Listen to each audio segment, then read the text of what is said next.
Elle n'est pas aussi célèbre que la Carrie du film, mais elle n'en est pas moins une personne très, très intéressante. Nous voici en 1891, dans la petite communauté de Tora, en Ontario, où habite la petite Jenny Bramwell, cette jeune fille de 14 ans. Jenny Bramwell est née en Grande-Bretagne. Puis elle a été amenée au Canada, où sa famille s'est installée près de Belleville, en Ontario. Les parents étaient morts très jeunes, laissant la pauvre fillette sans ressources. Et celle-ci fut placée à l'orphelinat local de Belleville. Et là, vers l'âge de 13 ans, elle a été présentée à la famille Dawson, un homme et son épouse, qui étaient des fermiers près de Sutton, dans le nord de l'Ontario. Ils l'ont adoptée et l'ont amenée à la ferme familiale. Ils ont commencé à l'apprécier. Ils l'ont adoptée légalement et avec le temps, ils ont découvert une jeune fille charmante, à la parole facile, intelligente, habile de ses mains et qui s'intégrait parfaitement dans son nouvel environnement. Un jour d'automne, Jenny, la fille adoptive des Dawson, est terrassée par une fièvre persistante. Elle a été très malade, au point où le médecin local appelé à son chevet lui a administré de la morphine. C'est alors qu'elle est entrée en transe. Cela pourrait aussi être une sorte de coma, mais on a décrit son état comme une transe. Pendant de longues semaines, l'adolescente délire et on craint pour sa vie. Ses parents adoptifs se relaient auprès d'elle sans succès. Sa fièvre persiste.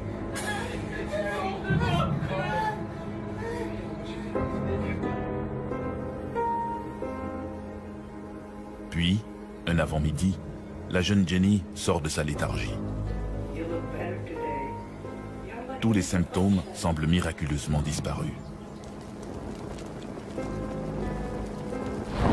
Alors qu'elle était encore en convalescence, elle s'est réveillée et a pointé vers le mur en demandant « Avez-vous vu le feu ?» Et au même moment, un incendie a éclaté. Sous les yeux médusés des Dawson, un coin du plafond s'enflamme. Les flammes sont vite maîtrisées. Mais les Dawson n'en sont qu'au début de leur cauchemar. C'était là le premier d'une série d'au moins 50 incidents différents qui allaient se produire sur une période d'1 mois dans le comté de Tora, dans la maison de ferme. Dans la maison de ferme de la famille.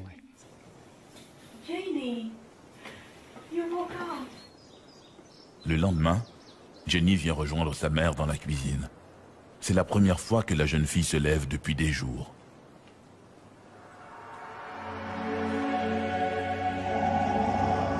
À son passage, tous les meubles à proximité commencent à fumer. Des linges s'enflamment. Appelé à sa rescousse, Robert transporte les linges enflammés à l'extérieur. On a commencé à se rendre compte que dans chacune des pièces où passait la jeune Jenny, un incendie se déclenchait. Pour les Dawson, il ne fait maintenant plus aucun doute. C'est Jenny la cause de ces diableries. Au cours des semaines suivantes, des dizaines de feux éclatent à la ferme des Dawson. Et chaque fois, Jenny se trouve à proximité, sans pour autant être dans la pièce où les incendies se sont déclarés. Lorsqu'elle était à l'extérieur, tout allait bien, et il ne se passait rien. Sitôt qu'on l'emmenait à l'intérieur, quelque chose prenait feu. Comme ça, subitement. Partout où elle passait, un incendie se déclarait. En d'autres mots, elle pouvait déclencher un incendie avec sa seule force mentale.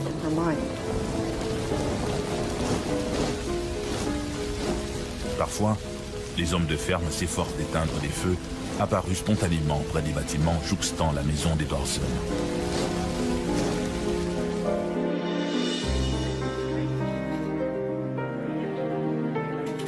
Parfois, c'est la robe de Jenny qui s'enflamme comme une torche. Mais l'adolescente s'en sort toujours indemne, sans brûlure. Confronté à ces événements mystérieux, personne à la ferme n'a d'explication à fournir. Peu à peu, l'entourage s'interroge sur l'état mental de la jeune fille qui s'isole de plus en plus.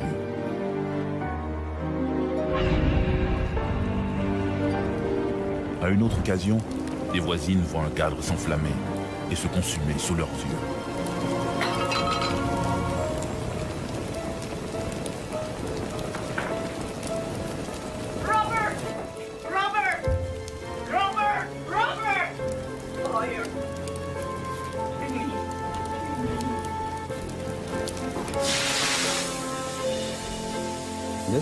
Ces incidents ont été observés par un certain nombre de témoins, y compris des gens très sceptiques, qui à l'époque ont écrit sur le sujet. Il y a également eu une série d'incidents où c'était ses propres vêtements qui s'enflammaient. Il lui est même arrivé d'être légèrement brûlé à l'abdomen avant qu'on arrive à éteindre les flammes. Un chat également a subitement pris feu. Les voisins n'arrivaient pas à croire ce qui se passait.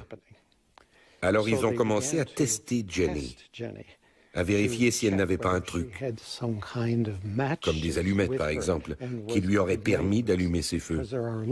Car il y a de nombreux cas où les gens sont pyromanes et ils allument des incendies parce qu'ils sont perturbés. Durant ces mois où ils ont vécu ces expériences de type poltergeist, personne n'a pu découvrir le moindre indice pouvant laisser croire que Jenny Bramwell n'était pas sincère. Qu'elle aurait pu, par exemple, détester la famille au point de vouloir incendier la maison.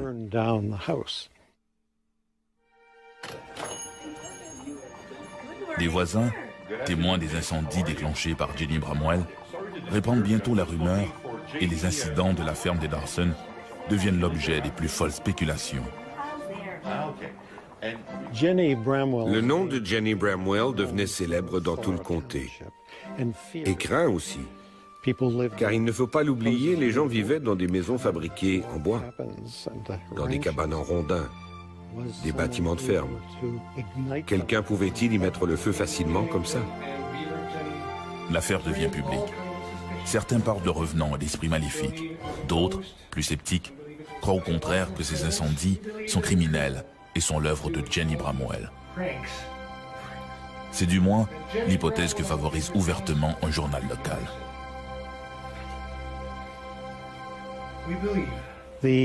L'éditeur du Cannington Gleaner avait décidé qu'il ne suffisait pas de rapporter ces incidents. Il devait également s'assurer qu'ils se déroulaient bel et bien tel qu'on le disait. Alors il a fait appel à un chimiste et lui a fait examiner Jenny Bramwell afin de savoir si elle n'aurait pas sur elle ou dans ses vêtements une substance, un quelconque produit chimique comme du phosphore par exemple, qui aurait pu s'enflammer avec de la chaleur ou une augmentation de pression, de sorte que la jeune personne elle-même aurait pu déclencher ces conflagrations. Le chimiste était à peu près convaincu que la jeune fille n'avait aucune notion de chimie ou de connaissance de tels ingrédients. Et de fait, pendant qu'il l'examinait, une image exposée sur le mur, une image encadrée, s'est enflammée subitement. À ce moment, il a réalisé qu'en aucun cas, la femme n'aurait pu être responsable du phénomène. Il en est alors venu à la conclusion que peu importe les produits chimiques ou les combustibles, jamais la jeune fille n'aurait pu créer ces effets. Ils étaient provoqués par quelque chose d'autre et il n'avait aucune idée de ce que cela pouvait être. Le résultat de cette démarche fut une totale absolution. Et le journal publia un texte où l'éditeur présentait ses excuses pour avoir suggéré qu'elle eût pu être une dangereuse incendiaire mettant la vie de ses voisins en péril. En résumé, il redonnait tant à Jenny qu'au Dawson un bulletin de santé immaculé. Un autre journal ontarien, le Globe, soutient que ces feux pourraient avoir une origine chimique. Il ne croyait pas que Jenny avait cette capacité paranormale ou la force psychique pour déclencher ces phénomènes. Alors il l'a accusée d'être une voleuse. Il avait fait une enquête privée et en avait déduit qu'elle avait visité le pharmacien ou le chimiste à quelques reprises au cours de ses déplacements. Et il l'accusait d'avoir dérobé du phosphore. Mais personne ne pouvait expliquer comment une jeune orpheline de 14 ans, originaire de Grande-Bretagne, aurait pu acquérir ces notions de chimie. C'était une explication totalement farfelue. Le problème avec cette théorie est que plusieurs de ces incendies se déclenchaient au plafond. Or, il y a très peu de chances qu'une jeune fille sans notion de chimie ait pu manipuler du phosphore pour déclencher un incendie au plafond. L'autre point, c'est que certains de ces phénomènes se sont déroulés en présence de témoins, donc elle n'était pas seule à ces occasions. Alors, bien sûr, je n'étais pas là, mais je crois qu'il est probable que c'était involontaire. Si ce n'était pas involontaire, ça aurait impliqué une conspiration, une complicité entre plusieurs personnes, la famille et plusieurs de ses témoins. Mais si on présume que ces gens ont dit la vérité, alors là, je dirais que nous avons vraisemblablement affaire à un authentique cas de pyrokinésie. En novembre 1891, désespérés, les Dawson se séparent de Jenny. L'adolescente est retournée à l'orphelinat Fernald de Brockville, en Ontario. Cela a dû être très difficile pour les Dawson d'en arriver à la conclusion qu'ils ne pouvaient plus continuer leur relation avec Jenny et qu'elle devait partir. Personne ne les a jamais interrogés. Alors on ne connaît pas exactement leurs émotions, mais on peut imaginer. Ils ont cette jeune femme avec laquelle ils ont vécu durant quelques mois, qu'ils ont soignée durant sa maladie, et maintenant ils découvrent que leur vie est en danger à cause d'elle et qu'elle n'y peut rien. Elle est maudite, victime d'un mauvais sort. Alors ils ont simplement convenu de se séparer d'elle et de la ramener à l'orphelinat de Belleville.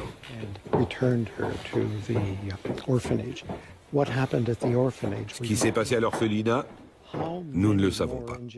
Mais combien d'autres injustices ont pu être infligées à cette jeune femme en présumant qu'elle soit innocente?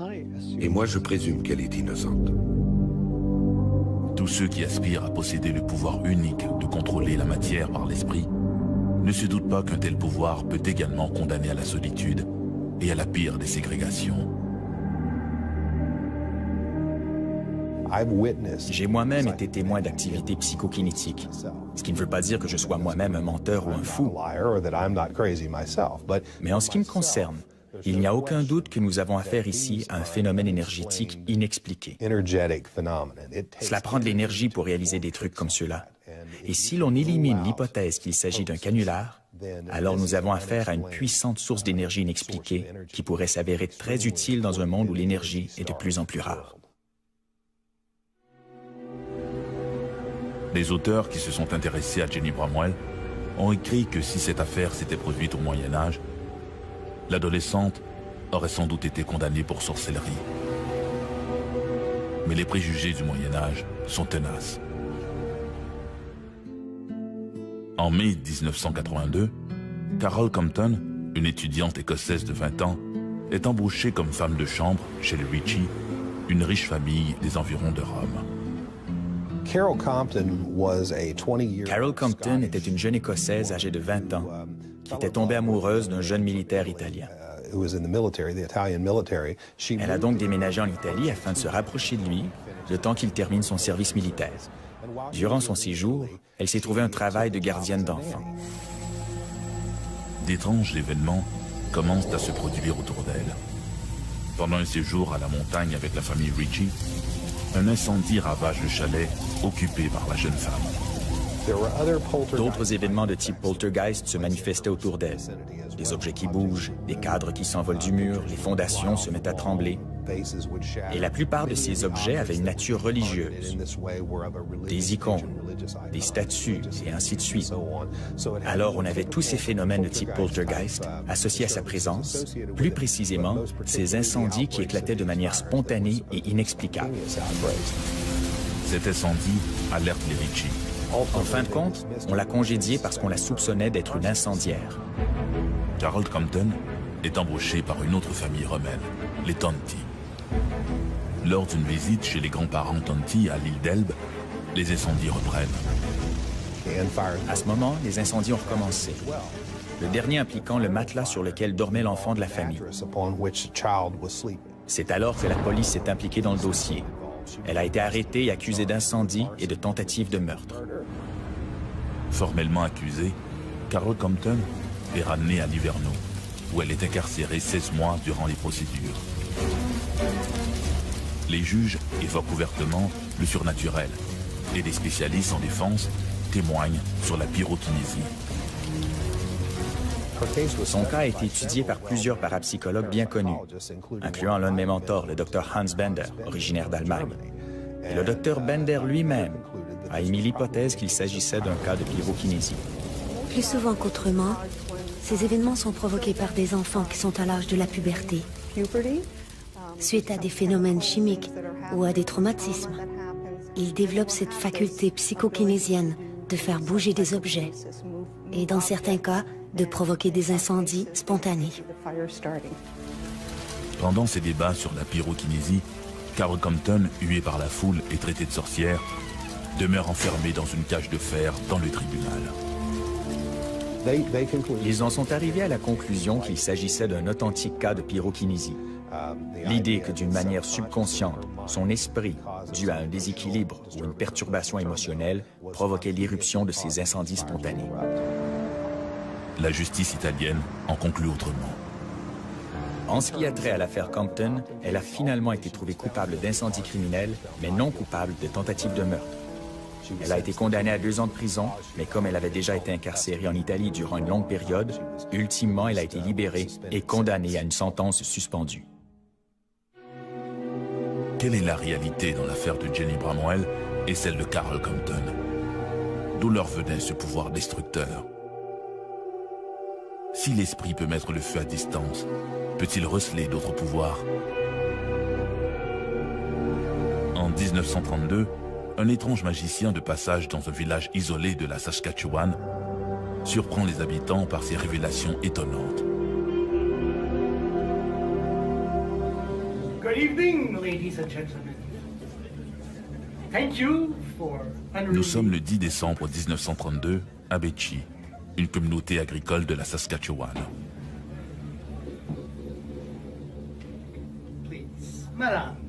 First of all, dans le petit théâtre local, il n'y a plus un siège de libre. Les spectateurs sont tout ouïs.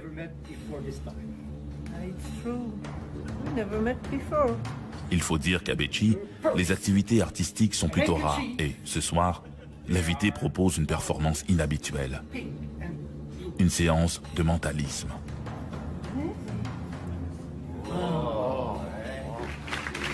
Après quelques épisodes de lecture de la pensée, l'artiste, le mystérieux professeur Gladstone, se tourne vers les spectateurs. L'air hagard, il regarde les spectateurs.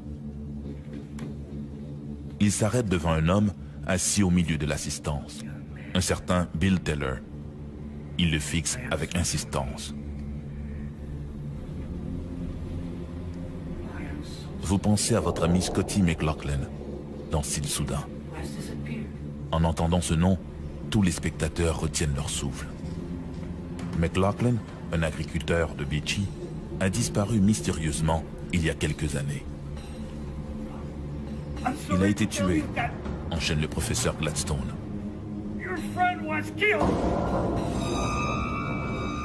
Il a été brutalement assassiné. Il y avait du sang dans la neige. Puis, dans la foulée, et devant un auditoire tout à fait médusé, le mentaliste se tourne vers un homme assis quelques sièges plus loin.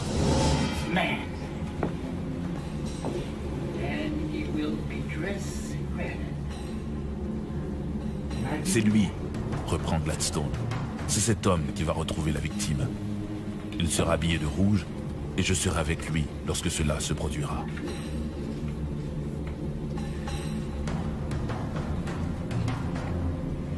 L'homme pointé du doigt se sent interpellé et intrigué par les affirmations du mentaliste. L'auditoire est estomaqué.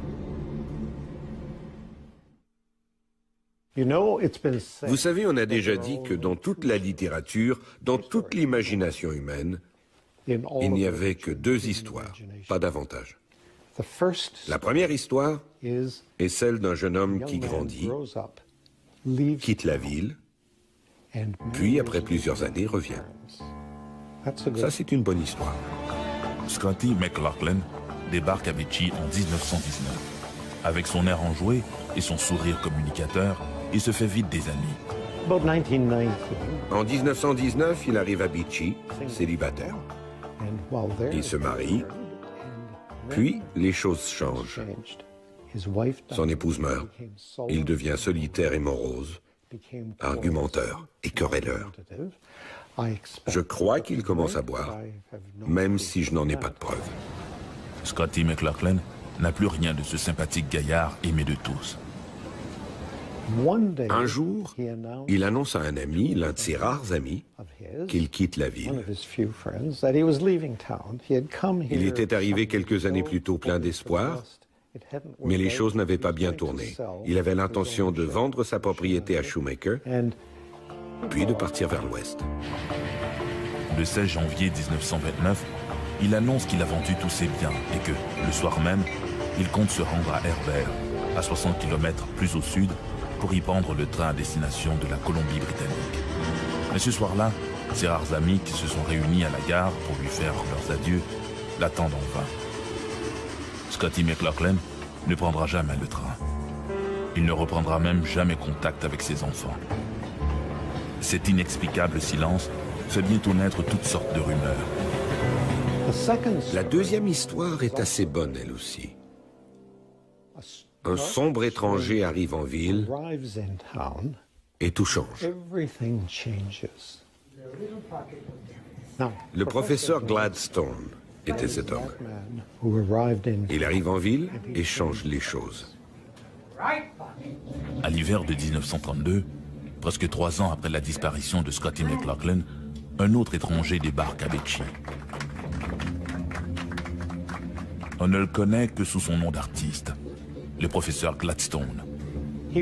C'était un fantaisiste ambulant, un mentaliste qui avait l'habitude de faire des tours de magie. Il offrait un spectacle de magie qu'il faisait tourner d'une communauté à l'autre. Et quand il arrivait en ville,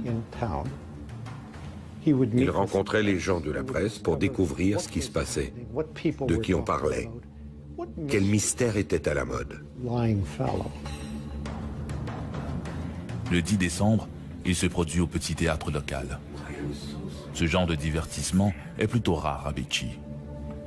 Après quelques numéros, le professeur Gladstone se met à parler de Scotty McLaughlin. Il semble en transe.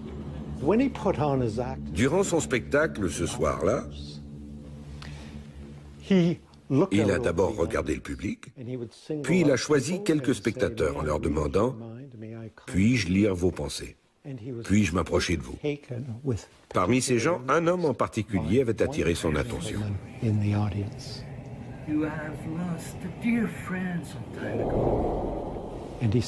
Et lui a dit « Vous êtes préoccupé par un de vos bons amis qui a disparu il y a 4 ans. » Et l'homme a répondu « Oui, comment savez-vous cela ?» Et il lui a répondu « Malheureusement, cet homme est mort. » Ce n'est pas le genre de choses à laquelle on s'attend lorsqu'on va voir un mentaliste. Pour beaucoup, le mentaliste ne fait que verbaliser ce que plusieurs pensent en silence.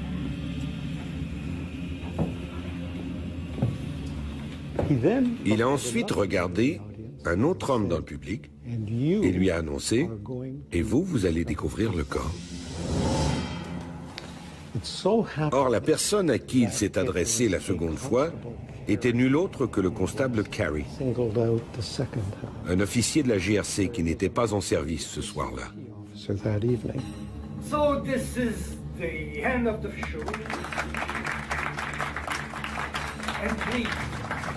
À la fin de la représentation, malgré les applaudissements de la salle, certains spectateurs sont tout de même ébranlés par les déclarations choc du mentaliste.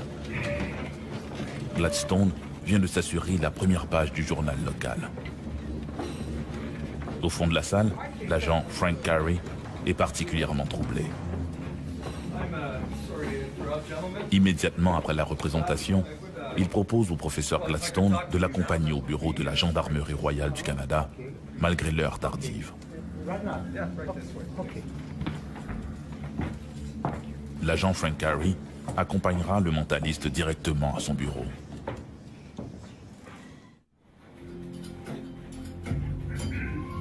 Now, if you could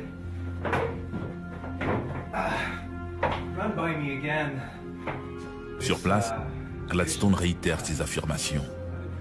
Il insiste, il a bel et bien vu le meurtre de Scotty McLaughlin. Et il sait que Carey sera celui qui résoudra l'énigme. En dépit de son scepticisme, l'agent Carey contacte son supérieur, le détective Jack Wood, l'un des responsables du bureau des enquêtes criminelles à Saskatoon.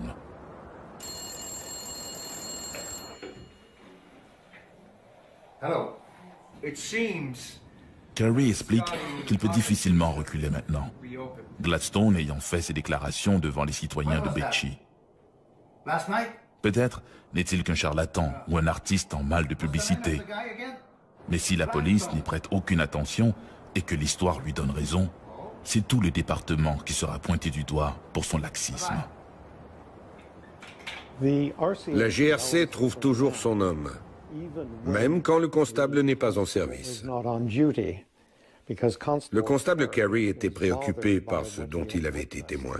On venait de lui dire devant les gens de Beachy qu'il allait découvrir le corps d'un homme dont il ne connaissait même pas l'existence. En conséquence, le lendemain matin, il s'est organisé avec le détective inspecteur Woods pour interroger le mentaliste.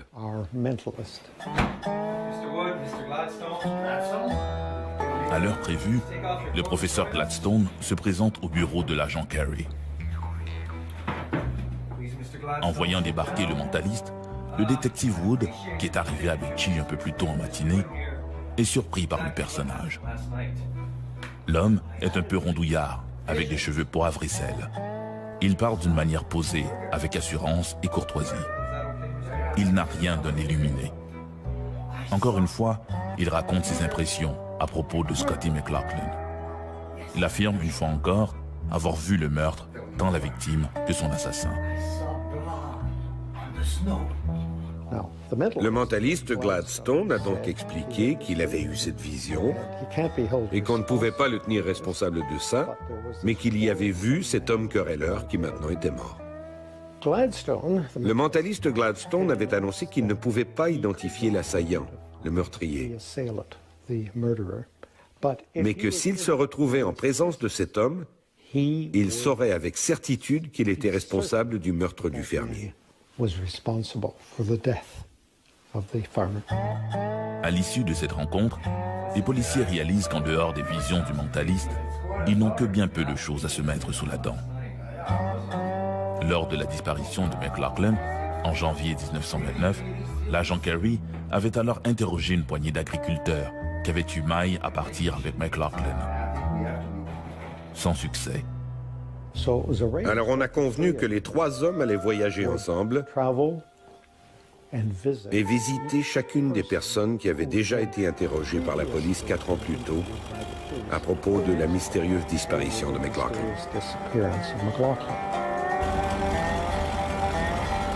Ils reprennent la tournée des interrogatoires, à commencer par ce Jack Renton, qui avait même admis s'être violemment disputé avec McLaughlin quelques jours plus tôt. Les deux hommes en étaient presque venus au point à propos d'une certaine Yvonne Bourget, une femme de la région. Mais c'était bien peu de choses pour conclure à un crime passionnel.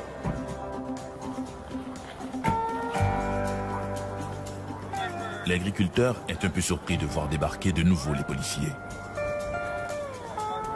Il répète son histoire. Au gré de cette conversation, le professeur Gladstone souffle à l'oreille de l'agent Carey que ce Renton n'est pas leur homme.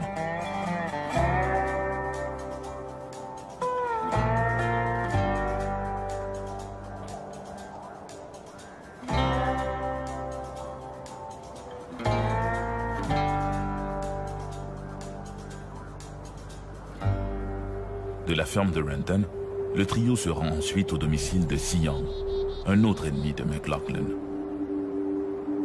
Là encore, Gladstone informe discrètement les policiers que cet homme n'est pas non plus leur suspect. Young informe toutefois les enquêteurs que Bill Schumacher s'est lui aussi disputé avec McLaughlin. Schumacher aurait même menacé McLaughlin de mort, menace proférée devant un témoin, Ed Vogel. Pour le constable Carey, cette piste Schumacher, c'est du nouveau. Un long compte-rendu captivant raconte le récit du voyage de Gladstone et des deux policiers de ferme en ferme et leur rencontre avec différentes personnes qui avaient connu le défunt. Ils apprennent que quelqu'un a entendu un aveu fait par un autre fermier qui avait été partenaire de McLaughlin et qui avait avoué que quelqu'un d'autre savait ce qui s'était passé.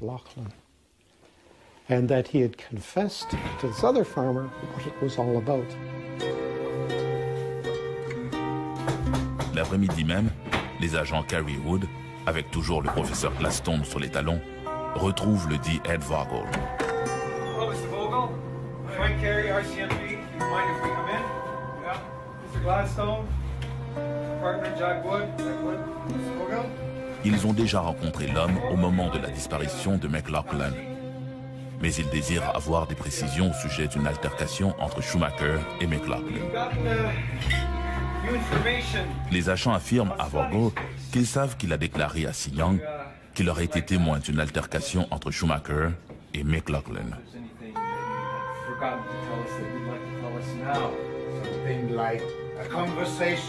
Les agents souhaitent donc que le fermier leur raconte à nouveau ce qu'il sait sur ces événements.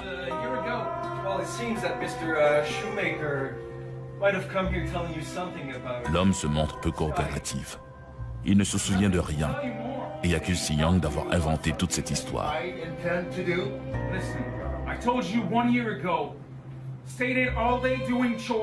Puis, comme les agents s'apprêtent à le relaxer, le professeur Gladstone s'avance vers lui.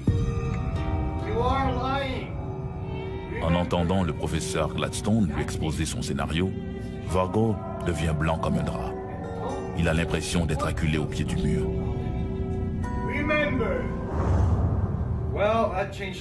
Pour les agents Carey Wood, l'heure est maintenant venue d'aller rencontrer ce Schumacher. Arrivé à la ferme en question, tandis qu'il marchait vers la maison, le mentaliste a déclaré « C'est ici que le corps va être découvert ». C'était une déclaration ahurissante, y compris pour Gladstone lui-même. Parce qu'il a beau pratiquer la magie, certes, il n'est pas habitué à avoir des visions. Hello, boys. Hi, officer. A couple of hard-working men. We are. We take a few minutes of your time. I'm here with Mr. Gladstone. I think you saw his show. You were there, right? À la ferme de ce dernier, ils apprennent que l'agriculteur s'est absenté pour la journée. Ils obtiennent des employés de la ferme l'autorisation d'explorer les lieux.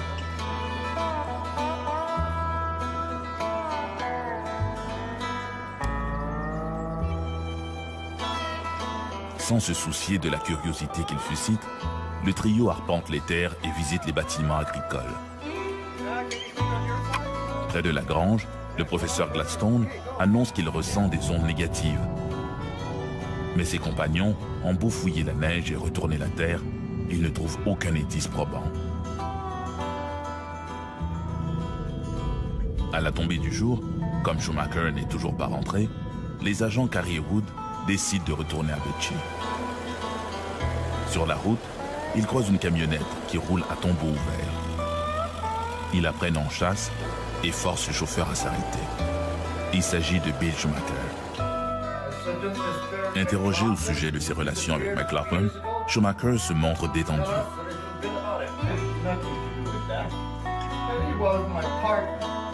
Il explique que lui et McLaughlin étaient associés sur la ferme. Puis, qu'il lui a racheté un terrain à $350, $150 comptant et $200 à venir. Une dette que McLaughlin ne s'est jamais acquittée. Certes, l'affaire a tourné au vinaigre, mais de là à l'accuser d'être impliqué dans la disparition de McLaughlin, il y a un monde, se défend Schumacher. C'est à ce moment-là que professeur Gladstone, qui est demeuré silencieux depuis le début de l'interrogatoire, s'approche de Schumacher. Il est dans la grange, annonce-t-il. Et je peux vous dire comment tout cela est arrivé. Scotty a quitté la maison et s'est rendu vers la grange.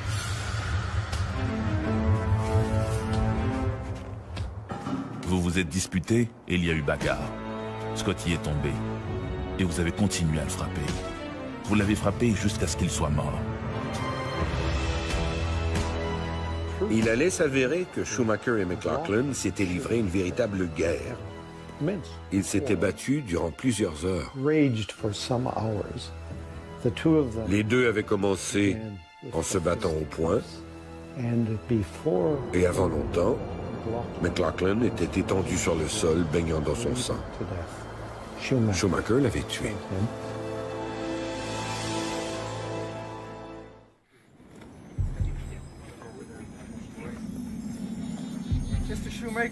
Au lendemain de l'interrogatoire, Carrie, accompagné de l'agent Wood, le professeur Gladstone, de Schumacher, ainsi que de 2 constables, retourne à la ferme de ce dernier.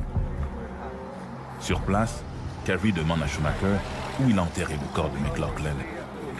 Mais l'agriculteur nie tout et refuse de répondre. Le professeur Gladstone est convaincu que le corps de Scotty McLaughlin se trouve à cet endroit précis.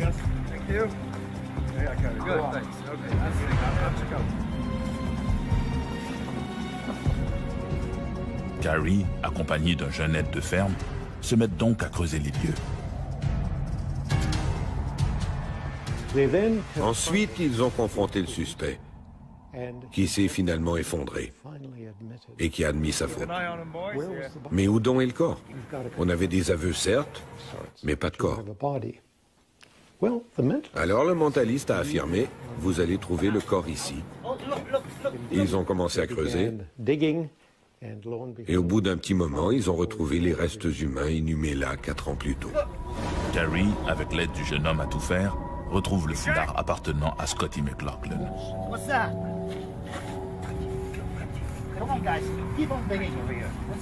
Puis, quelques minutes plus tard, on déterre une soquette, puis un crâne. Cette fois, plus de doute. Un corps a bien été enterré dans la grange de Bill Schumacher. Hey Billy! Yeah. Take him away! Yeah, take him away. Une fois les restes de McLaughlin dégagés, un pathologiste a été appelé sur les lieux. Il en a conclu que la mort avait été provoquée par des coups de pelle répétés, qu'il avait été frappé par la partie tranchante de la pelle. Et quand Schumacher a entendu ça, il s'est effondré. Il prenait conscience qu'il ne pouvait présenter aucune défense et que les jeux étaient faits. Il était sonné. Il se rendait compte de l'énormité du geste qu'il avait posé. Il a été accusé